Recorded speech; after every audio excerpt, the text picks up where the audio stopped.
Suivez votre émission Diaspora Africa avec Orange Money Europe. Orange Money Europe pour vos transferts d'argent de l'Europe vers l'Afrique.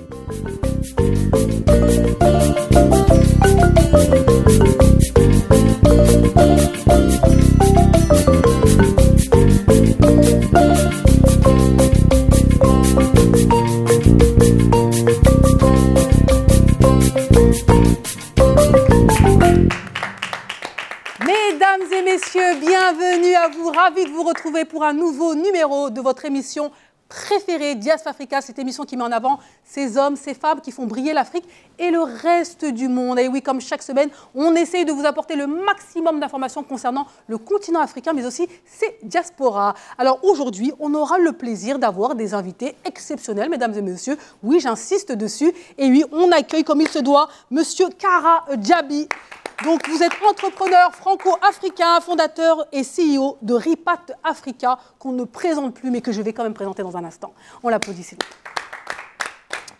À côté de vous, la belle Aminata Konaté Bouné. Bienvenue à vous. Vous êtes là pour nous parler de la journée mondiale, la journée internationale du Soninké, deuxième langue africaine inscrite à l'UNESCO. Mesdames et messieurs, on l'applaudit. Vous êtes bien sûr cadre de l'éducation nationale et pas que, fondatrice aussi. Vous êtes entrepreneur social des salons solidaires. Et oui, on pourra en parler dans un instant, mesdames et messieurs. Voilà les deux invités du jour. Et en face de vous, chers invités, vous avez nos chroniqueurs chic-choc. Ouais, chic-choc, chic et choc.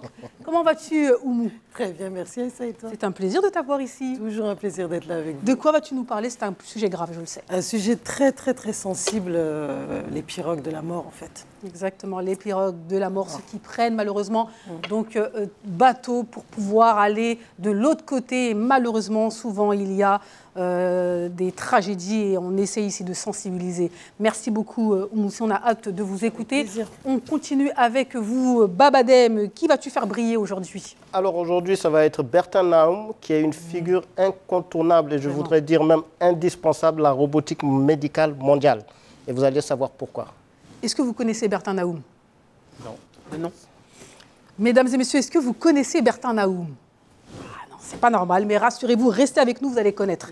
Allez, voilà les deux chroniques du jour, mais elles seront ponctuées par d'autres sujets. Mesdames et messieurs, on aura le plaisir d'avoir, bien sûr, l'agenda des diasporas, pitch aussi, on va parcourir le continent africain, tour d'Afrique, et oui, on continue sur le continent africain, mais on va commencer en beauté avec le voyage, comme d'habitude. Est-ce que vous avez vos passeports? Toujours. Car, bah oui, forcément. Oui. Aminata, forcément. Oui, grand voyageur, grande voyageuse. Mesdames et messieurs, vous aussi, on voyage ici sur Diaspora Africa. Moi, je vous propose d'aller visiter un magnifique pays, un petit paradis d'Afrique de l'Ouest pour ces paysages magnifiques. À votre avis, on va où? Roulement de tambour. Vous ne savez pas. On va en Gambie. C'est parti. Ah.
Ah là là, la Gambie. C'est vrai que la semaine dernière, j'ai été en Égypte.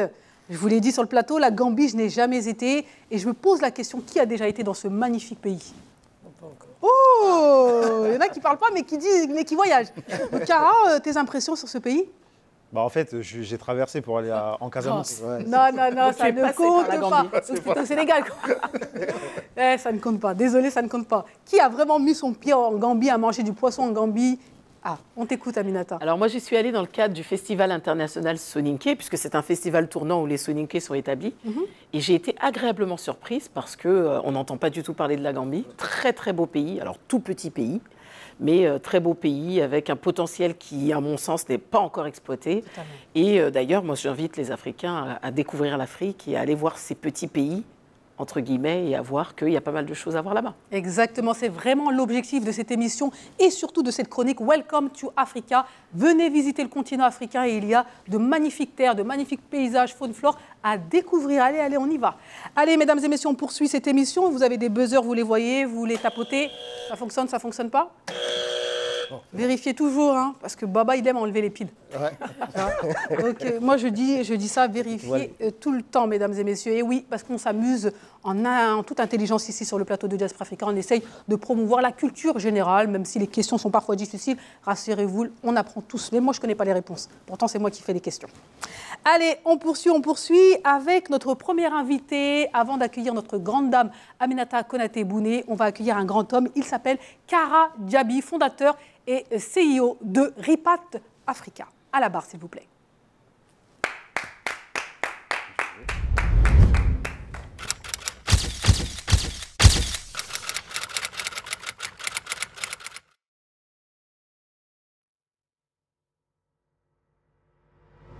Kara Diaby, c'est un plaisir de vous avoir ici sur Diaspora Africa. Plaisir. Mesdames et messieurs, écoutez bien. Ripat Africa, vous avez certainement entendu parler de cette association, cette entreprise, ce groupe, on va dire. Alors, Ripat Africa, c'est près de 500 membres venant de plus de 30 pays. Des voyages immersifs sur le continent africain, 2 films réalisés, dont un sorti au cinéma, des investissements de centaines de milliers d'euros dans des startups, un engouement médiatique, de nombreux reportages ont été faits par France Télévisions, Canal+, etc., etc. Une application mobile pour les membres du jamais vu au sein d'une organisation de la diaspora. Des réseaux sociaux qui explosent avec des millions de vues. Mesdames et messieurs, qui est Kara Diaby? Qui est celui qui se cache derrière Ripat Africa? On entend beaucoup parler de Ripat Africa, mais vous, avec toute humilité, vous êtes derrière. On ne vous entend pas trop, on ne vous voit pas trop. Qui est Kara Diaby et pourquoi avez-vous décidé de créer cet empire, mais ce magnifique projet qui réunit la diaspora et le continent africain comme Diaspora Africa? Merci de l'invitation, c'est vraiment un plaisir d'être là. Alors, Ripat Africa, moi je l'ai créé en 2020, en pleine période de Covid, et l'objectif c'était de regrouper vraiment des personnes de la diaspora qui avaient envie d'avoir un impact socio-économique sur le continent. Alors pourquoi je l'ai fait? Parce que moi j'ai travaillé 3 ans en Afrique auparavant, donc j'ai fait le Cameroun, j'ai fait le Sénégal, j'ai fait la Côte d'Ivoire. Et à mon retour en France, suite à une mauvaise expérience dans ma dernière entreprise, j'ai cherché à retourner sur le continent. Mais j'ai vu que c'était très compliqué pour les personnes de la diaspora de trouver un travail parce que le marché de l'emploi n'est pas forcément aussi développé qu'en Occident. Il faut beaucoup de réseaux pour s'implanter en Afrique. Et donc, moi, je connaissais personne. Et je me suis dit, je vais rejoindre une organisation de la diaspora qui s'occupe des gens comme moi, qui veulent retourner sur le continent, développer des entreprises, etc. Et à cette époque-là, je n'ai pas trouvé quelque chose qui allait me correspondre. Et du coup, j'ai décidé de la créer moi-même. Et en fait, ce que j'ai fait, c'est qu'au lieu de développer toute une plateforme, etc., j'ai fait juste une newsletter pour voir s'il y avait de la demande. Et en 1 mois, j'ai eu 1000 abonnés sur la newsletter. Et c'est comme ça que je me suis dit, OK, il y a une demande, il faut que je la structure. Et c'est comme ça que j'ai développé Ripat. Alors, il faut savoir, et j'aime le répéter parce que c'est important, vous avez fait dernièrement Sciences Po et vous avez parlé de Ripat Africa. Vous avez eu les félicitations du jury. Donc, sachant que le jury était composé de personnalités influentes sur le continent africain, entre le continent africain, l'Occident, les États-Unis, l'Europe, etc. Et vous avez eu les félicitations. Et ils ont même demandé à récupérer votre rapport. Ouais. Ils souhaitaient éventuellement travailler via votre rapport sur les réalités du continent africain et des diasporas. Oui, effectivement. Donc, j'ai fait la promotion 11 de Sciences Po Potentiel Afrique. Sciences Po Paris. Sciences Po Paris, ouais, qui est un executive master. Et donc, j'ai fait mon mémoire sur la contribution des diasporas dans le développement économique de l'Afrique. Parce qu'il faut savoir que chaque année, la diaspora envoie près de 100 milliards d'euros sur le continent, mais il y a 75% de cet argent-là qui est dépensé dans la consommation immédiate. Et donc moi, j'ai fait un mémoire sur les solutions qui pourraient faire qu'une partie de cet argent-là soit aussi investie dans l'investissement productif, quoi. Et donc, c'était hyper intéressant, la restitution du mémoire, parce qu'il y avait des personnalités qui sont actives en Afrique et qui m'ont dit « Ok, on va prendre ton mémoire pour travailler dessus comme base de travail. Donc, c'était super intéressant. C'est quand même gratifiant, c'est quand même... Voilà, oui, effectivement, ça s'applaudit. Merci. Alors, Kara, moi, c'est une question que je souhaite poser, c'est comment vous expliquez cet engouement? Je l'ai dit, hein, plusieurs millions de vues sur les réseaux sociaux, presque 500 membres, oui, des événements toujours pleins. Qu'est-ce qui fait que les gens aient un engouement pour Ripat Africa? Je pense qu'il y a déjà le fait qu'on soit ancré en Afrique, parce que c'est vrai qu'on est une organisation qui est quand même très axée sur le terrain. Et étant donné qu'on est axé sur le terrain, on montre ce qui se passe vraiment sur le continent. On fait des interviews de personnes, c'est très authentique. Et aujourd'hui, les gens sont à la recherche d'authenticité. Et donc, vu qu'on montre, et qu'effectivement, on montre aussi ce qui ne va pas. On ne montre pas ce qui va, on montre ce qui ne va pas. On montre quand on a des difficultés. Et donc, cette authenticité fait qu'on a une proximité avec les gens et que les gens, naturellement, partagent, quoi. Et donc, tout ce qu'on a vu sur les réseaux, tout est organique. Il n'y a pas de pub, on n'a jamais fait de pub sur les réseaux. Vous n'avez même pas besoin de faire de pub parce que les gens vont, commentent, participent, expliquent leur expérience. Hein, c'est ça qui est intéressant. Ouais. Moi, il s'est passé telle chose dans mon pays, au Sénégal, au Cameroun, en Mauritanie. Et donc, il y a aux Antilles, c'est important de le dire, parce que c'est vraiment l'afrodescendance qui est mise en avant à travers Ripat Africa. Et on a eu pas mal de retours au pays grâce à Ripat Africa. Donc moi, je me rappelle de ce couple-là d'Antillais, de Guadeloupe, je crois, qui sont partis s'installer au Bénin, avec en principe eux deux. Ensuite, la mamie a rejoint l'aventure, etc. Ouais, exactement. Non, c'est vrai que le fait qu'on soit une grosse communauté, parce qu'on est 500, mais ce qu'il faut dire, c'est que l'adhésion, elle est à 500 € l'année. Donc, c'est pas rien, mais c'est quand même quelque chose. Exactement. C'est quand même ça peut dissuader les gens qui n'ont pas ce véritable projet, éventuellement de retour physique ou financier sur le continent africain. Donc, et ça, c'est important pour vous? Oui, c'est important parce que ça nous permet d'avoir des personnes motivées et qui sont prêtes à faire des actions concrètes. Comme on a dit, donc, il y a plusieurs types de personnes. Tu as des personnes qui vont vouloir retourner en Afrique, tu en as d'autres qui vont vouloir contribuer financièrement. On a aussi un fonds d'investissement qu'on a créé en interne qui a investi 300 000 € l'année dernière dans 2 entreprises.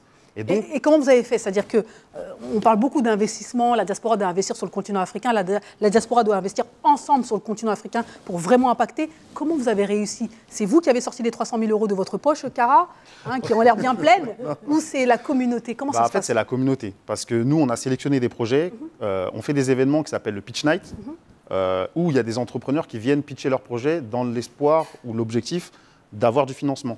Parce que les entrepreneurs africains, malheureusement, ils n'ont pas accès au financement comme les autres entrepreneurs occidentaux, quoi. Et donc, nous, l'objectif, c'est de répondre à cette demande-là. C'est d'apporter une alternative au financement des entreprises africaines ou tenues par la diaspora. Et donc, à travers ces concours de pitch, dont le gagnant, on les finance. On la présente l'entreprise aux membres de Ripat. Et en fait, on a tout un système d'audit financier, juridique, etc. Une fois que tout ça s'est passé, on constitue une entreprise avec les membres qui sont intéressés pour investir dedans, et cette entreprise investit dans la start-up. Et ce que j'ai découvert, donc une application mobile, comme on dirait Allo, quoi. Une application mobile, c'est-à-dire que les membres de Ripat Africa ont leur propre réseau social, c'est ça? Exactement, en fait, c'est ça. En fait, il faut le voir un peu comme un LinkedIn interne. Nous, on a voulu faire l'application parce qu'on est beaucoup maintenant, et il fallait un moyen de connecter toutes ces personnes-là. Aujourd'hui, les groupes, ils sont sur WhatsApp, etc. Mais l'expérience, elle est limitée. Parce qu'on ne peut pas voir le profil, on ne peut pas voir qu'est-ce que la personne fait, on ne peut pas voir ses secteurs d'activité, qu'est-ce qu'elle préfère, etc. Et donc, nous, on a fait notre propre application mobile qui permet instantanément d'être connecté à toute la communauté. Par exemple, je veux trouver tous les membres de Ripat qui vivent en Côte d'Ivoire, parce que je veux y aller, ou qui vivent au Mali, ou qui vivent au Burkina. Et je les trouve instantanément et je leur parle directement sur l'application. Je peux faire des groupes avec eux, je peux leur poser des questions. Là, on est en train d'intégrer un système d'IA qui, au moment où on se connecte, nous match avec plusieurs personnes qui correspondent à nos critères. Donc, toute la partie événementielle aussi est intégrée dans l'app. Donc, aujourd'hui, tous les événements de Ripat se gèrent dans l'application. Bravo, Kara, Djaby. Donc, je vais laisser la parole quand même aux aux membres donc, de ce plateau. Ah oui, c'est membre du Parlement. Si vous avez éventuellement quelques questions, Aminata Konaté-Bouné, je connais votre sens critique. Qu'avez-vous à dire concernant... Alors, moi, ce n'est pas des questions. Vraiment, déjà, te féliciter par rapport à ce que tu as mis en place. On en a un petit peu parlé dans les coulisses. Et c'est vrai que RIPAT, nous, on a vu un petit peu les prémices de RIPAT. Et tout à l'heure, je regardais la photo. Il n'y a même pas un mois, je me suis retrouvée avec un de vos RIPAT, Youssouf Souaré, qui est sur la photo, justement, et qui est parti avec toute sa famille. Ce combat-là, nous, on l'avait initié il y a plus de 15 ans en arrière, avec deuxième génération, où on disait clairement qu'on appartenait aux 2 continents et que si ça ne fonctionnait pas ici, il fallait peut-être tenter là-bas. Et ça a commencé timidement. Et quand je vois ce que vous avez fait là maintenant, je me dis c'est génial. Et on ne peut que vous encourager et vous dire qu'il faut avancer. Bravo. Après, c'est la continuité de ce que vous avez fait il y a 15 ans. Donc on est vraiment Vraiment bravo. Je suis tellement fière d'entendre tout ça. C'est génial. Rapidement. Elle vient de résumer en quelques mots ce que j'avais envie de lui dire. C'est génialissime, c'est vraiment top ce que vous faites, surtout le concept de l'immersion. Ouais. Pour ceux qui ne savent pas vraiment, et je pense à nos enfants, qui seraient plutôt tentés par ce système-là d'aller s'installer en Afrique, en tout cas. On est en train de réfléchir à comment faire des systèmes d'immersion pour les ados. Ouais.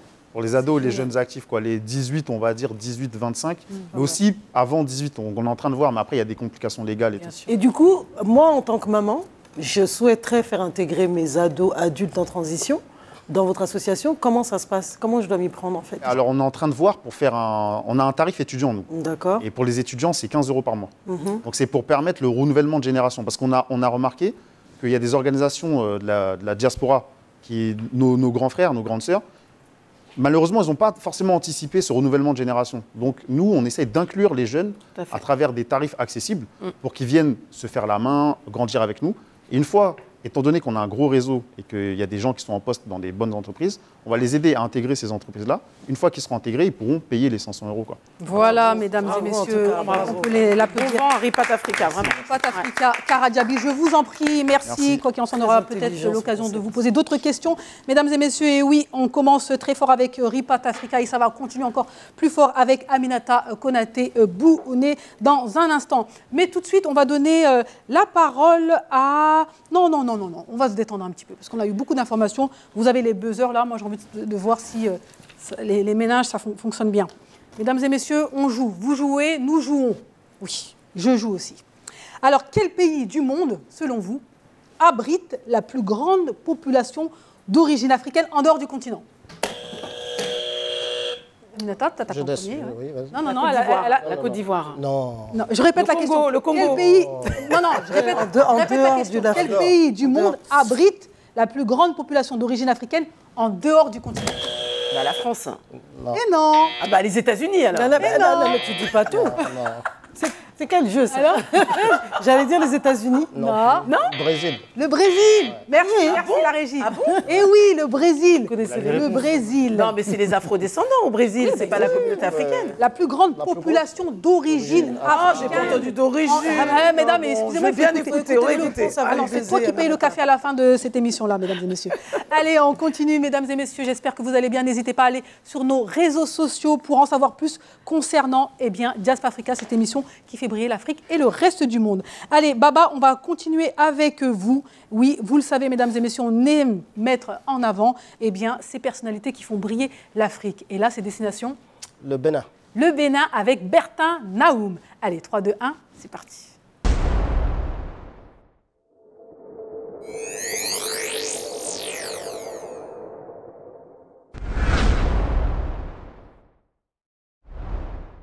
Alors, Bertin Naoum, c'est un ingénieur, comme je disais, franco-béninois qui est une figure incontournable de la robotique médicale mondiale. Je vais commencer par contre par une étude qui dit que, par exemple, vous connaissez tous Steve Jobs, vous connaissez Zuckerberg, vous connaissez James Cameron. Bertin Naoum est la 4e personnalité au monde à avoir été dans le high-tech le plus révolutionnaire dans le classement. Oui. Dans son rien que ça vous met la situation. Donc, en 2002, il fonde MedTech SA, société qui conçoit des robots révolutionnaires pour la chirurgie du cerveau et du rachis. Donc, son robot Rosa, par exemple, vous permet de faire avec une précision extraordinaire, donc ce qu'on appelle une opération au niveau du cerveau et vous permet aussi de traiter le cancer du foie et d'autres tumeurs abdominales. Donc en 2013, il entre en bourse. En 2017, sa société est rachetée à hauteur de 37 millions. Et ensuite, il crée en 2017 également Quantum Chirurgical. Il veut toujours être dans la précision et grâce à son robot, son produit phare qui s'appelle Epion, il permet aux praticiens d'être beaucoup plus précis dans ce qu'on appelle la chirurgie du cancer du foie et d'autres tumeurs. Donc ça évite, ça réduit même les risques opératoires. Donc grâce à lui, il a eu plusieurs distinctions majeures comme le prix Galien USA. Et donc Bertin Naoum, il a permis de franchir donc, un cap dans la précision de la sécurité des opérations grâce à sa robotique, rendant certains traitements donc, accessibles à bien plus de patients. Son parcours lui permet d'être à la fois entre l'entrepreneuriat, l'ingénierie et l'utilité sociale. Et aujourd'hui, il contribue à l'émergence d'un écosystème technologie européen qui rivalise avec les plus grands.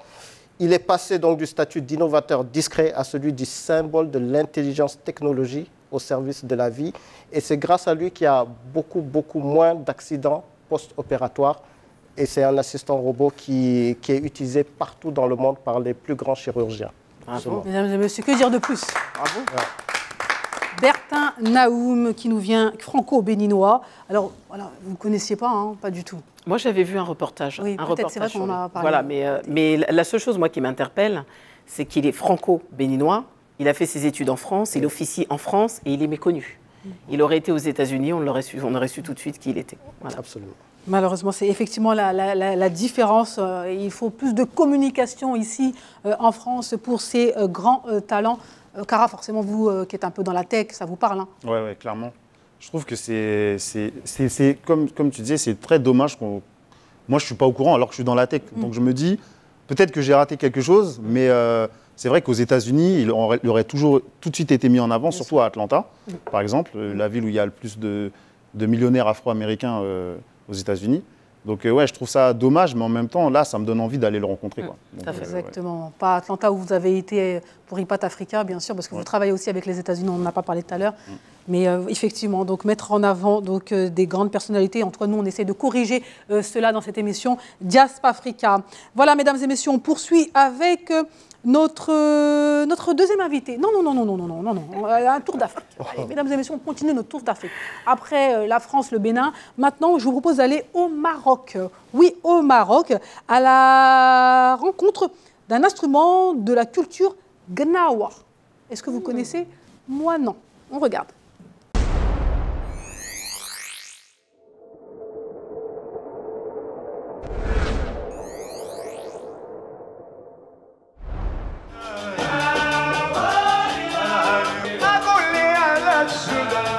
Le guembri, instrument de musique à cordes pincées, joué principalement en Afrique du Nord, notamment au Maroc, est l'instrument de musique traditionnel emblématique du peuple gnawa. Devenu un style musical qui porte ce nom, les Gnawas sont à l'origine d'anciens esclaves mandingues, venant principalement du Mali et de la Guinée. L'instrument de musique descend directement d'une goni, la guitare traditionnelle malienne. Il est composé d'un manche, d'une table de résonance en peau de dromadaire tendue et de cordes en boyau ou en fil de pêche rattachées à des chevilles. Aujourd'hui, la musique ancestrale gnawa et l'utilisation du guembri dépassent les frontières et s'internationalisent en se mélangeant aux autres musiques contemporaines. Le guembri est selon moi un instrument capable d'intégrer n'importe quel style musical. Pourvu qu'on en comprenne bien les codes. L'association avec le jazz et le blues est particulièrement pertinente. Ces trois musiques puisent leur origine dans l'histoire du Gnawa et de l'Afrique, partageant des rythmes composés et une même gamme musicale. C'est pourquoi leur fusion est si naturelle. Ce qui m'a attiré dans le guembri, c'est cet aspect d'un son très très grave en fait, et que je trouve qu'il ramène beaucoup à l'aspect percussif, une connexion à la terre. et tout ce qu'il y a autour, quoi. Il y a une spiritualité qui est très, très présente. J'adore ce que beaucoup de musiciens ils sont en train de faire avec le gambri dans le jazz, dans le rock, dans tout genre de musique. Et je pense qu'il y a de belles rencontres, de beaux résultats où je suis comme musicien très fier de ces musiciens qui ont réussi à sortir le gambri de la tradition, mais en même temps garder la spiritualité et la beauté de cet instrument qui est magnifique.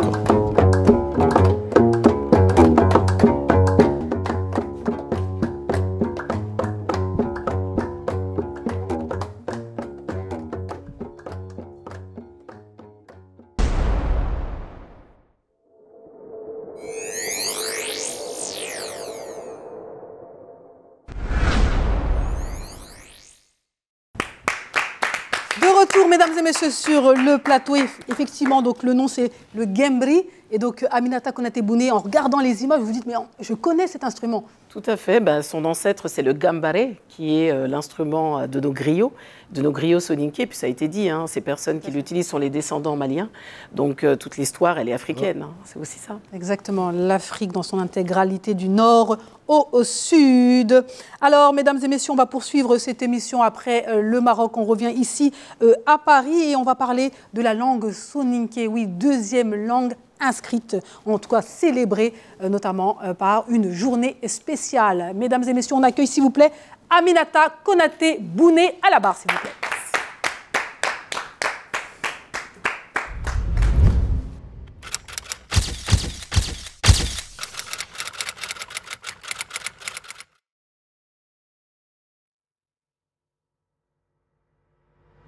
Aminata Konaté Bouné, c'est un plaisir de vous avoir ici sur le plateau de Diaspora Africa. Alors, je vais vous présenter donc rapidement. Vous êtes entrepreneur social et je tiens à le dire, une femme au grand cœur. Vous êtes à la tête de salons de coiffure. Vous avez été accompagné quand même par les plus grands. Je ne sais pas si on peut les citer ici, mais vous avez été accompagné par L'Oréal, par exemple. Toujours. Voilà, vous êtes accompagné. Mais c'est marrant parce que vous n'en parlez jamais. Pour vous, c'est rien de spécial. Oui. Je le fais avec le cœur, c'est normal. Je mets ma pierre à l'édifice, j'accompagne, j'aide. Donc, vous êtes encore une fois entrepreneur social à la tête de salon de coiffure solidaire et accompagné par L'Oréal, mesdames et messieurs, la plus grande entreprise cosmétique au monde. On peut vous applaudir, Aminata. Vous avez convaincu par votre projet. Merci. Donc, quand même, quelques mots concernant cela avant de passer à la langue soninké. Un beau bébé de 13 ans, puisque les premiers salons de coiffure solidaire ont vu le jour à Montreuil. Un premier, un deuxième, un troisième, 7 maintenant, dans le département de la Seine-Saint-Denis. 7 au service de la valorisation de l'image et de l'estime de soi, pour accompagner les personnes en insertion sociale, en insertion professionnelle. Donc on fait partie de cette dynamique pour accompagner les gens à aller mieux, à aborder la vie. Et on s'est rendu compte que surtout, c'était un besoin qui n'était pas comblé, puisque si on en a autant, c'est qu'il y a des besoins. Exactement. Voilà. Et on remercie les partenaires, oui, L'Oréal et Jean-Claude Legrand en particulier, qui m'a fait confiance il y a 13 ans. Et une personne que j'aimerais remercier ici très rapidement, qui est Mam Siafa, qui est à l'origine de ce projet. Mon frère de cœur avec qui j'ai fait pas mal de luttes et on continue. Donc voilà, on impacte. Vous impactez, et ça, personne ne pourra dire le contraire, mesdames et messieurs. Vous êtes aussi cadre de l'éducation nationale, un peu la CPE que tout le monde aurait voulu avoir, parce qu'elle sait nous diriger, elle sait où nous orienter. C'est bien ça. Alors oui, il y a un métier de cœur, un métier de choix, l'éducation. Donc je dis souvent que les élèves sont le prolongement de ma famille. Bon, j'imagine. Tu les as déjà vus. J'essaie de leur donner ce que je n'ai pas forcément eu, mais leur donner aussi ce que j'ai eu. Donc avec beaucoup de cœur, avec beaucoup de conviction. Moi, je crois que tout est éducation. Et quand on leur donne de quoi se tenir debout, ils se tiennent debout fièrement.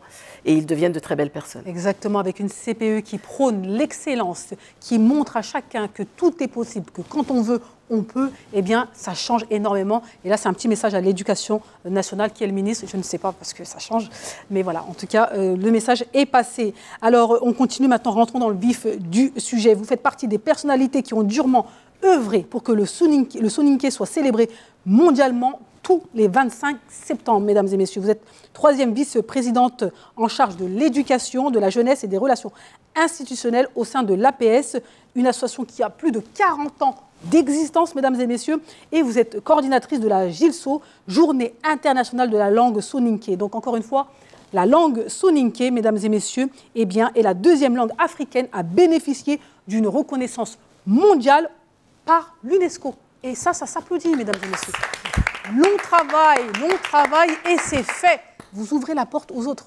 Exactement. Racontez-nous. On ouvre la porte aux autres. Et puis, je crois que parmi toutes les fiertés que j'ai pu avoir depuis que je suis née, je crois que celle-là, c'est la plus grande fierté. Parce que la langue, elle est constitutive de ce qu'on est. Nos parents, dans l'éducation, dans les valeurs qu'ils nous transmettent la langue. La langue, ce vecteur de paix, ce vecteur de dialogue, ce vecteur d'échange entre humains.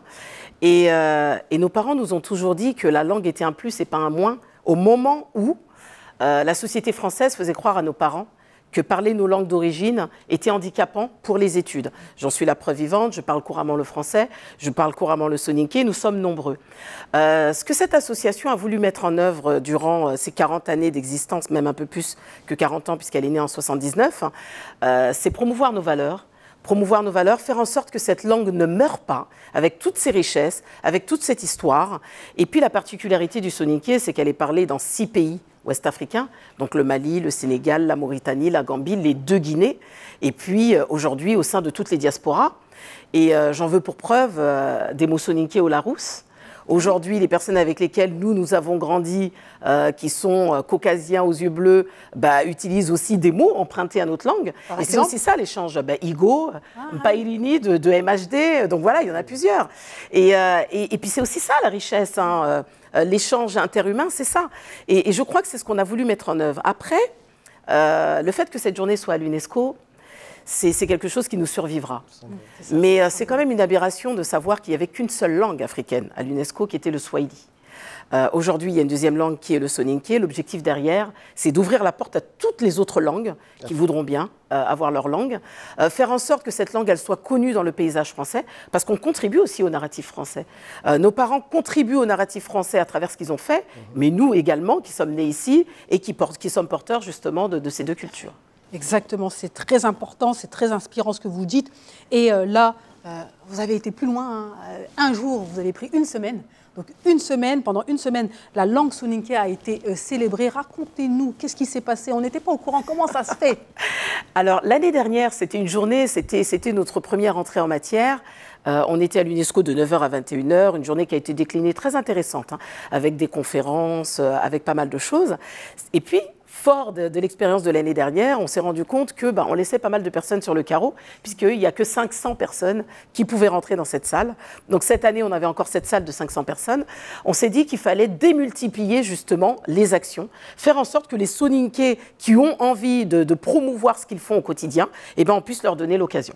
Donc on a décidé de faire ça du 23 au 28 septembre. Donc on a commencé par la ville de Trappes, dans le cinéma d'Omar Sy. Donc un petit clin d'œil aussi à nos origines, à tous les ressortissants africains. Et ça a été la projection d'un film qui est le film Le Grand Griot de Ganda Fadiga. Donc ça a été mis en place par une personne originaire de Trappes. Nous, on leur donne l'opportunité de pouvoir véhiculer un petit peu et de faire la communication de ce qu'ils font, mais on a décliné ça sur toute la semaine. Donc, simplement pour que vous ayez à l'esprit de ce qui a été fait, il y a eu des projections, il y a eu des conférences-débats, il y a eu un premier café littéraire dans le 18e arrondissement avec uniquement des écrivains soninké. Donc, on a voulu aussi mettre à l'honneur les écrivains. Il y a eu un village soninké à Saint-Denis. Il y a eu une seconde projection avec un cinéaste qui s'appelle Dahaba Sibi, qui est venu spécialement du Mali pour l'avant-première de son film. Alors le choix de ce cinéaste ne s'est pas fait au hasard parce que c'est un cinéaste humaniste qui nous permet justement d'aborder des sujets qui ne sont pas faciles, des sujets qu'on veut voir évoluer avec nos parents, mais on sait pertinemment que les évolutions, elles ne se décrètent pas, elles s'accompagnent de pédagogie. Donc pour que ça puisse se faire, on se sert aussi d'outils comme cela. Et puis le point d'orgue, ça a été l'UNESCO, avec des personnalités comme le ministre Dramé de la Gambie, qui était le porte-parole du président Adama Barrow de la Gambie. Bien sûr. Donc il y a eu aussi d'autres personnalités présentes, avec nos parrains et nos marraines, pas des moindres. Le parrain Cécé Komé, qui est le propriétaire des Radisson d'Abidjan et également du Mali, et du Sheraton également du Mali, mais de la holding Koira, avec Sourarata Tirera, qui est le promoteur de Sénégal Mobility Green, avec Aïssata Dramé, qui est également une entrepreneure malienne basée ici en France, au Havre, qui a sa propre chaîne Africa Ami, mais également la promotrice du lait infantile au Mali. Donc voilà, des personnalités qui pour nous étaient importantes pour qu'elles puissent accompagner notre démarche. Et des personnalités aussi, qui s'engagent dans la promotion de la langue. Qui s'engagent dans la promotion de la langue et surtout qui ont rencontré des jeunes durant leur présence ici pour pouvoir aussi leur expliquer leur cheminement entrepreneurial, comment ils sont arrivés à cette success story et comment ils peuvent aussi accompagner d'autres jeunes dans l'entrepreneuriat. C'est très important. Voilà. Et donc une semaine en vaut bien la peine et peut-être que le mois prochain on parlera d'un mois éventuellement. Pourquoi pas. On va célébrer la langue soninké. Alors, qui vient à cet événement-là? Qui est venu à cet événement-là? Est-ce que c'est simplement les soninké? Est-ce que les soninké se sont retrouvés seulement entre soninké? Ou au contraire, l'objectif, c'est de promouvoir cette langue-là et sa culture? Alors, la majorité du public, elle est forcément soninké, surtout quand je vous dis que le bassin des soninké, c'est 6 pays, donc les 6 pays étaient dignement représentés, avec des délégations venues d'Afrique, avec des délégations venues des différentes diasporas. On a des gens qui sont venus du Canada, des États-Unis, on a des gens qui sont venus des diasporas africaines, mais on a également les amis des soninké qui sont venus. Alors, vraiment, il faut que vous regardiez les conférences, parce qu'elles ont été filmées, on pourra vous les faire venir ici. Dans les premières conférences qu'on a eues l'année dernière, on a eu des soninké, mais pas que des soninké, des personnes qui accompagnent aussi les soninké dans ce combat-là. Par exemple, cette année, l'une des conférences, elle a été tenue par le président de l'APS avec Daniel Vosny, qui sont les deux co-auteurs du glossaire en français et soninké pour une entente mutuelle pour l'administration française. Donc, ce glossaire, il a été lancé au ministère de la Culture par la ministre de la Culture de l'époque. Et ce glossaire, il est maintenant dans toutes les administrations françaises. Donc, il n'y avait pas que des soninké, il y avait également un Français qui était là. Quoi qu'il en soit, au vu du nombre de soninké qu'il peut y avoir en Occident, en Europe, en France, quoi qu'il en soit, on a tous un lien avec la culture ou la langue soninké. Ça, mesdames et messieurs, il faut juste chercher, hein. Vous allez trouver. C'est garanti ou pas? C'est garanti, et puis on vous met même au défi d'aller faire cette recherche. Je pense que c'est important, mais pour revenir sur ce que vous disiez, on avait également tous les partenaires de l'UNESCO. Ça a été porté avec les partenaires de l'UNESCO, les délégations permanentes, la délégation permanente du Mali, du Sénégal, de la Gambie, qui a été porteuse de ce projet-là, de la Côte d'Ivoire et du Niger également. Donc voilà, les personnalités de l'UNESCO étaient présentes également, parce que la langue, l'éducation et la langue, c'est le vecteur de l'UNESCO. Donc les professionnels étaient également là. Ils ont été également dans les panels pour pouvoir enrichir nos panels. On a eu aussi également un panel de haut niveau avec 2 anciens ministres, Lalia Camara de la Mauritanie et Abderrahmane Silla du Mali qui étaient en distanciel, mais également avec le premier bâtonnier de la Gambie qui est Chérif Tambadou, donc qui est également membre de la Confédération des associations soninké du monde. Que dire à part magnifique, bravo pour le travail que vous avez effectué. Et il y a une chose que vous avez dit, c'est-à-dire que ce que vous avez fait vous dépasse. C'est-à-dire que dans 40 ans, dans 60 ans, dans 100 ans, dans 200 ans, vos petits arrière, vos enfants parleront de cette journée-là qui va prendre une ampleur bien sûr encore plus grande et on dira, bah tiens, il y avait Aminata Konaté Bouné qui a participé à cela. Et ça, c'est important de le dire et moi, je vous applaudis encore une fois pour ça. Voilà. Parce qu'elle a, si j'ose dire, elle a aussi ouvert la porte à d'autres pays et d'autres langues aussi. Exactement. Éventuellement le Peul, il y a le Bambara aussi, il y a le Wolof. Vous parliez du Peul à l'instant, un petit clin d'œil quand même à l'ambassadeur Opatiam, qui est Amadou Opatiam, qui est l'ambassadeur du Mali à l'UNESCO, qui a eu l'ingénieuse idée justement de mettre cette journée à l'UNESCO et il est d'origine Peul. Voilà, comme quoi c'est ensemble qu'on fait les choses et on espère que la prochaine langue, ce sera le Peul. Voilà. Mesdames et messieurs, le message est passé. Merci beaucoup Aminata Konaté Bouné, je vous en prie. Voilà, très inspirant. Cette grande dame, elle s'appelle Aminata Konaté Bouné, membre de l'association APS. Allez, on continue cette émission dans la joie et dans la bonne humeur. Cara, vous parlez soninké? Non. Même pas un seul mot? On a des applications. Igo. Ah ben voilà, et ben voilà. L'accent n'est pas trop là. Igo, l'accent, c'est pas ça, mais bon, ça va arriver.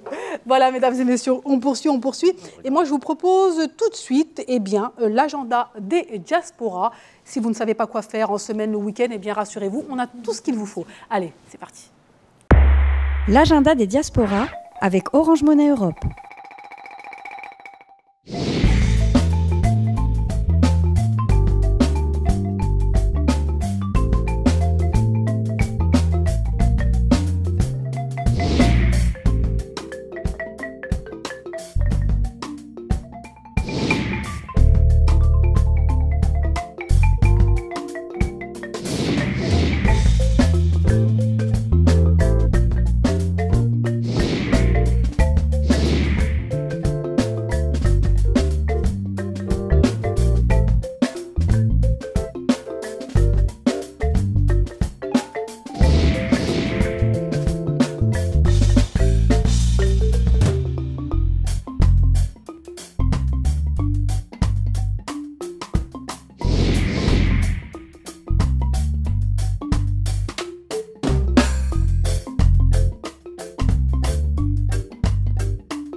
L'agenda des diasporas avec Orange Monnaie Europe. Et de retour, mesdames et messieurs, j'espère que vous avez choisi l'événement où vous allez aller. Et oui, ce week-end, en semaine, peu importe, en amis, en amoureux, peu importe, mesdames et messieurs, allez-y seulement, quoi. Mais nous, on n'a pas encore choisi. Je vous propose de faire une courte pause et puis on revient. Allez, c'est parti, 3, 2, 1, bye bye.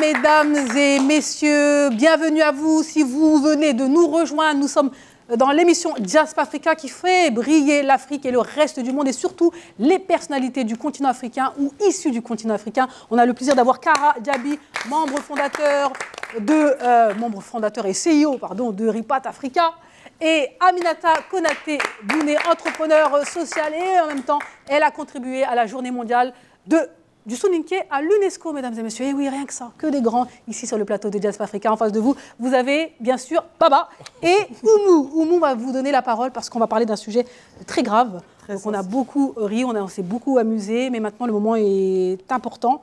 Et un message va être envoyé à toutes les personnes qui nous regardent, qu'ils soient d'un côté ou de l'autre. Mais c'est important d'écouter et je pense que vous avez même une dédicace aussi personnelle à envoyer à un membre de votre famille. Alors c'est parti, mesdames et messieurs, pour Dynamique africaine.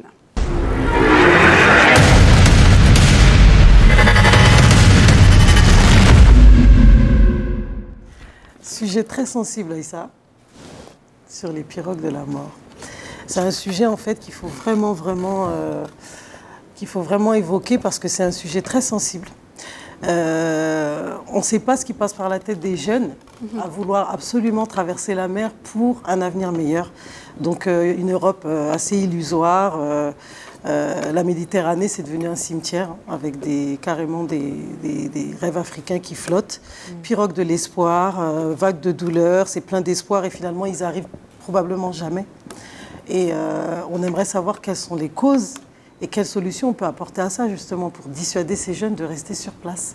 Exactement, c'est vrai que c'est important d'insister sur les causes. Ouais, et du coup, les causes, souvent, c'est assez économique, c'est assez culturel aussi, parce que parfois, on se compare aussi à dire un tel a traversé, pourquoi tu n'irais pas au péril de leur vie, être fier aussi, reprendre une confiance en soi, parce que là-bas, il n'y a pas assez de boulot pour eux, donc ils sont dans le désespoir. Eux, il y en a même peut-être qui prennent le large en se disant c'est soit j'arrive pas, mais au péril de ma dignité, quoi. Il y a aussi les conflits, c'est ça. Il y a aussi les raisons climatiques. La corruption, la mauvaise gouvernance, l'environnement aussi qui ne favorise pas, les terres détruites, et puis l'illusion, quoi, surtout l'illusion. Parce que moi, je mettrais plutôt ce souci sur la casquette de nos prédécesseurs, sans vouloir lancer la balle. Parce que souvent, quand on retourne au pays, on fausse l'image réelle vécue ici, quitte à montrer une image assez faussée de l'Europe qui n'est pas du tout réelle en fait. Donc moi je pense que déjà les réseaux sociaux ils ont mis une grande avancée sur le sujet parce qu'il y a des vrais sujets qui voient eux-mêmes de là-bas, qui les dissuadent. Aujourd'hui il y a une grande partie de la population de la jeunesse qui décide de rester sur place, faire des projets sur place, mais pas assez. Au niveau de pourcentage, il n'y en a pas assez. Donc moi je pense qu'il faudrait interpeller les politiques pour essayer de faire des politiques, je sais pas, des lancements pour les jeunes. En tout cas, ils sont perdus. Ces enfants-là, ils sont perdus et on ne leur donne pas assez de discours pour qu'ils restent sur place. Donc, est-ce qu'on a un rôle aussi à jouer, nous, enfants de la diaspora?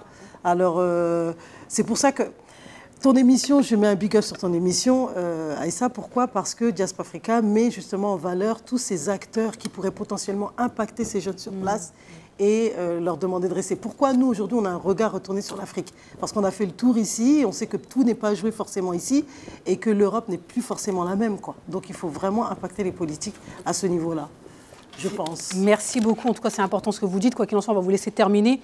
Kara, comment ça vous fait réagir et qu'est-ce que vous pourriez donner comme éventuellement des solutions? En fait, moi, je vis en Côte d'Ivoire, donc je vois au quotidien, je parle avec des jeunes, etc.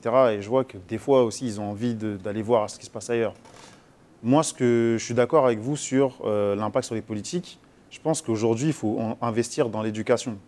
Mais il n'y a pas que l'éducation, il faut aussi que l'environnement soit créé pour qu'après que ces jeunes soient diplômés, il y ait du travail, quoi. Aujourd'hui, les jeunes, souvent, c'est pour chercher un avenir meilleur. C'est une question économique aussi.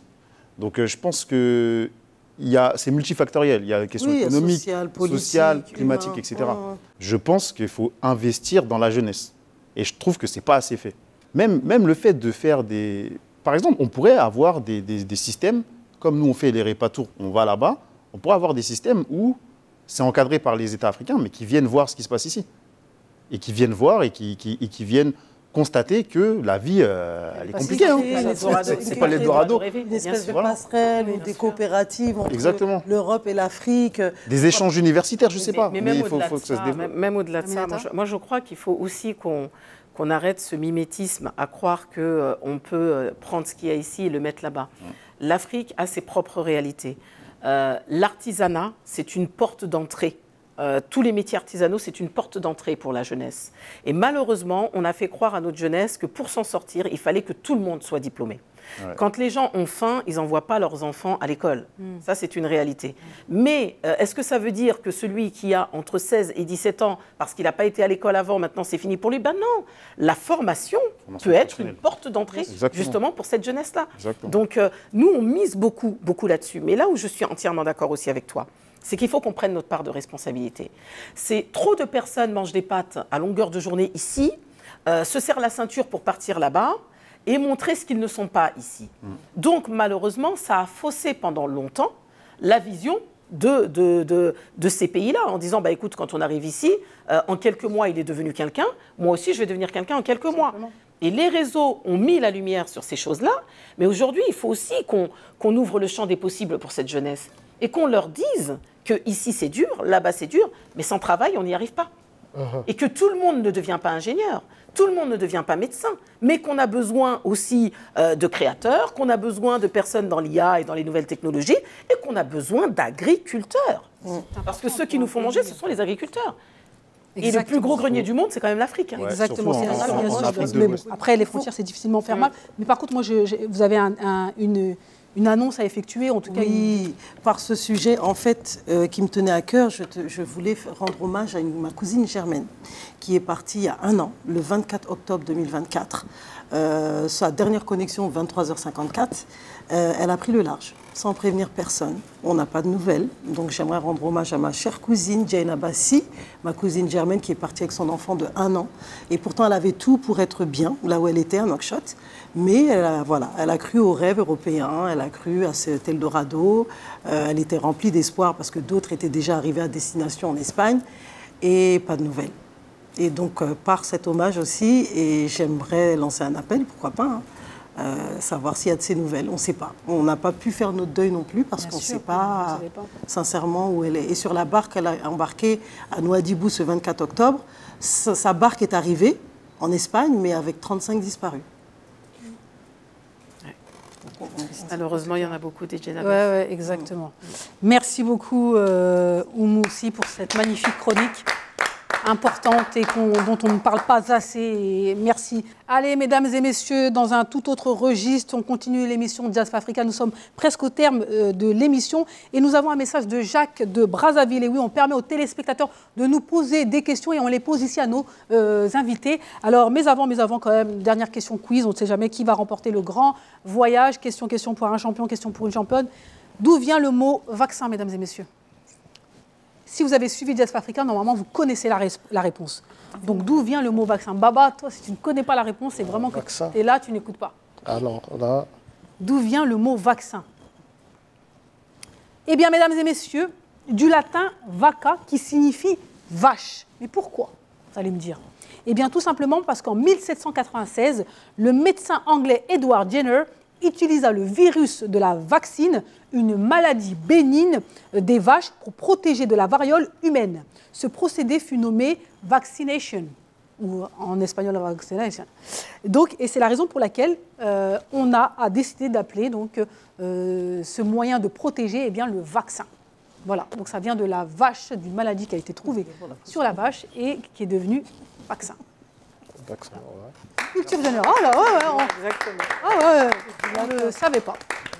Allez, mesdames et messieurs, après ce quiz, maintenant place au pitch. Oui, on permet donc soit à des personnes de venir ici et de pitcher leur projet, ou tout simplement lorsqu'on trouve un concept intéressant, important, eh bien, et on laisse la parole. Et là, je trouve que c'est très important parce que là, nous allons en Guinée. Oui, la Guinée a permis à ce que la santé soit pour tous. On regarde la vidéo et puis on revient.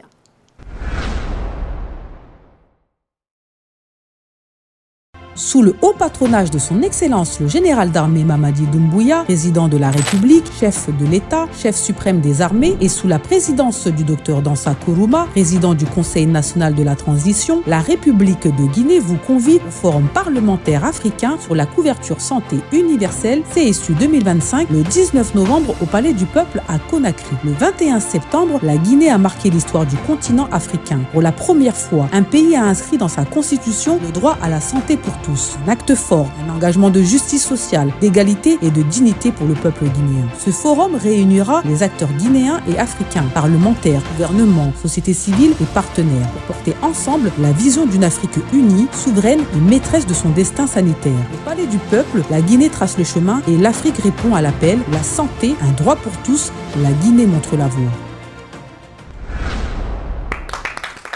Exactement. Mesdames et messieurs, effectivement, on applaudit. Il faut savoir que le 25 septembre dernier, la Guinée a marqué l'histoire. C'est le premier pays d'Afrique à inscrire la couverture universelle, la couverture santé universelle dans sa constitution. Il faut le savoir, mesdames et messieurs, concrètement, ça signifie que l'accès à la santé devient un droit fondamental garanti par la loi suprême de l'État. Et ça, je trouve ça magnifique. Ouais. Parce que, encore une fois, l'une des plus grandes problématiques du continent africain, c'est l'accès à la santé. Et aujourd'hui, la Guinée, premier pays d'Afrique, décide de mettre ça dans sa constitution. C'est-à-dire que maintenant, tous les Guinéens ont un droit à la santé. Qu'est-ce que vous en pensez? Moi, je trouve ça juste exceptionnel et à applaudir, bien sûr. Mais ça montre surtout que... la catégorisation des personnes, c'est-à-dire que quand les gens aisés pouvaient venir se soigner ici, aujourd'hui, ce problème ne se posera plus en fait. Et je crois que ça va ouvrir la voie à d'autres et ça nous montre une Afrique qui avance, mais une Afrique qui avance pour sa population et pour la jeunesse et ses aînés également. Exactement. Donc moi, je salue ça et j'espère que d'autres pays emboîteront le pas à la Guinée. Maintenant, il faut que ça s'accompagne des faits.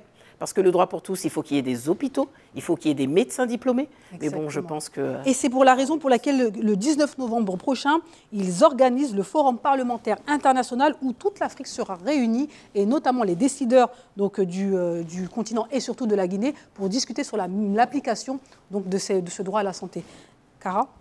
Je suis 100% d'accord avec ce qui a été dit. C'est que c'est vrai, c'est bien que les politiques prennent ça en compte. La santé, c'est un droit fondamental et c'est la base. Après, il faut que ça soit accompagné de mesures concrètes, quoi. Des médecins d'hôpitaux, comme ce qui a été dit. Donc, en tout cas, je pense que c'est un message fort qui a été envoyé. Et maintenant que d'autres pays pourront s'inspirer de ça. Exactement, c'est très important. En tout cas, c'est un premier pas et qu'on salue ici sur Diaspora Africa. Bravo à la Guinée. Encore une fois, on espère que les autres pays suivront le pas. Allez, mesdames et messieurs, on continue avec le dernier sujet. Eh bien, c'est Jacques de Brazzaville qui vous pose une question. Les jeunes générations vivent-elles l'identité africaine autrement que leurs aînés ? C'est une bonne question, je pense que ça va vous parler. Donc rapidement, tour de table et en clôture. Les jeunes générations, donc Jacques de Brazzaville pose la question suivante. Les jeunes générations vivent-elles l'identité africaine autrement que leurs aînés? Donc forcément, non, Aminata, ça c'est... J'allais dire place à la jeunesse, parce qu'il est plus jeune. C'est vrai, c'est vrai. Mais oui, vas-y. Ouais, alors je pense que, en fait, j'ai envie de dire oui, parce que le monde évolue. Donc on va... Je pense que les jeunes générations vivent autrement, mais tout en essayant de garder leur culture. Mmh. Donc c'est vrai qu'aujourd'hui, on a accès à des réseaux, on a accès à l'information plus rapidement, on a accès à l'IA qui permet de faire plein de choses. Et donc je pense que même à travers l'IA, on peut apprendre notre culture africaine, parce que Il y a des papiers Et tu penses que la jeunesse fait le pas? Est-ce que la jeunesse va chercher de l'information, veut en savoir plus sur leur culture, sur leurs origines? Alors moi, oui, je le vois avec la jeunesse en Afrique, ouais. Franchement, il y a de ça. Et il y a aussi de la transmission de la culture. C'est-à-dire que maintenant, les jeunes, ils ont TikTok, etc. Et ils transmettent leur culture au monde entier. Donc je trouve que oui, c'est bien et ça permet d'avoir du soft power aussi. Exactement. Aminata Konaté-Bouni. C'est surtout qu'aujourd'hui, il y a une revendication de l'identité africaine qui est beaucoup plus prononcée que celle de nos aînés. Après, il y a aussi une réalité, c'est que ce misérabilisme qui accompagnait l'identité africaine pour les anciens, les jeunes s'en départissent complètement. Ils s'en départissent à travers les expertises qui sont les leurs. Ils font valoir ce qu'ils sont. Ils n'ont pas honte de ce qu'ils sont. Et ça, on le constate de manière universelle concernant l'identité africaine. Donc oui, elle se vit différemment, mais c'est normal. Chaque génération a ses défis. Et je crois que les défis de la génération, en tout cas actuelle, africaine, c'est aussi de porter ce métissage culturel, cette histoire culturelle.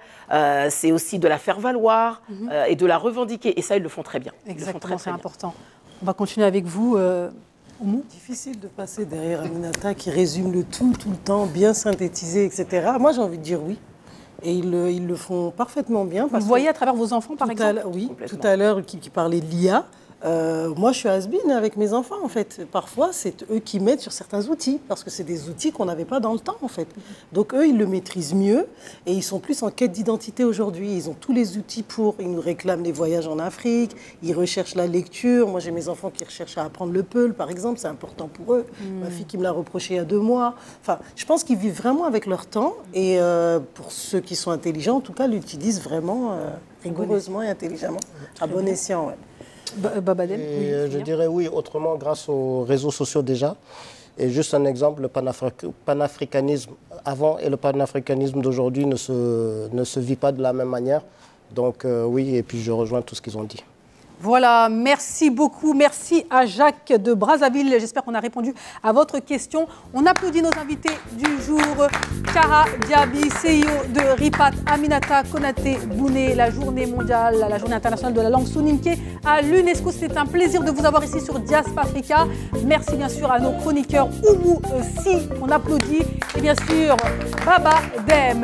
Rendez-vous la semaine prochaine pour un nouveau numéro de votre émission Diaspora Africa. Bye bye.